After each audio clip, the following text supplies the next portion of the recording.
Thank you very much for this opportunity. So, when I think of it from an economics perspective, there are three forces that are at work. And let me start with a sort of I was listening to a song by Nick Cave. And, there is a dialogue between a student and a teacher. The student is asking, why are all the children weeping?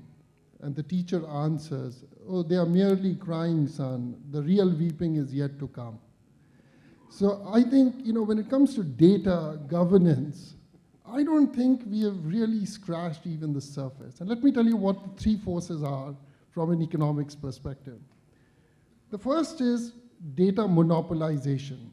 It's not as if data is distributed across many, many firms. There are forces at work which is leading to monopolization, and that's because of the economies of scale.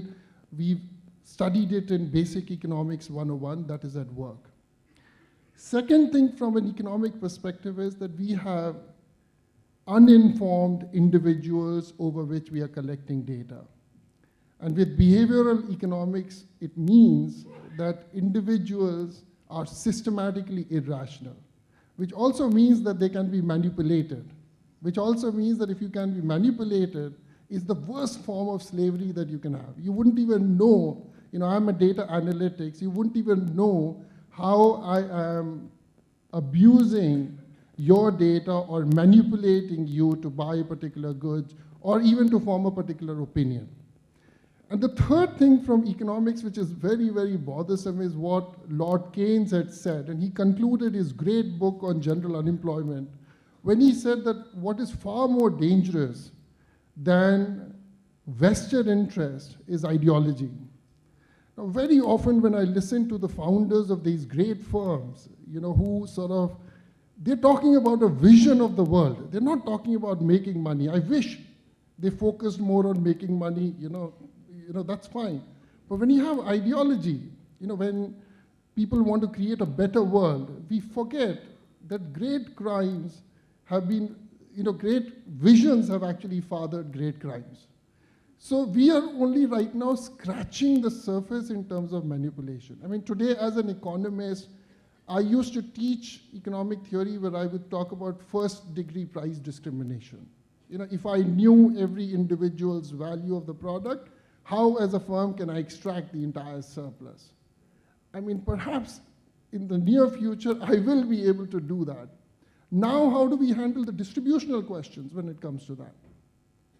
I mean, that's fine in terms of allocation of resources, it is efficient. But what about the distributional questions? And unfortunately, I also teach institutional economics that existing institutions are not equipped to handle these three forces that I've outlined. We have talked a great deal about surveillance state, but we have no idea how, when a surveillance individuals or private players come up.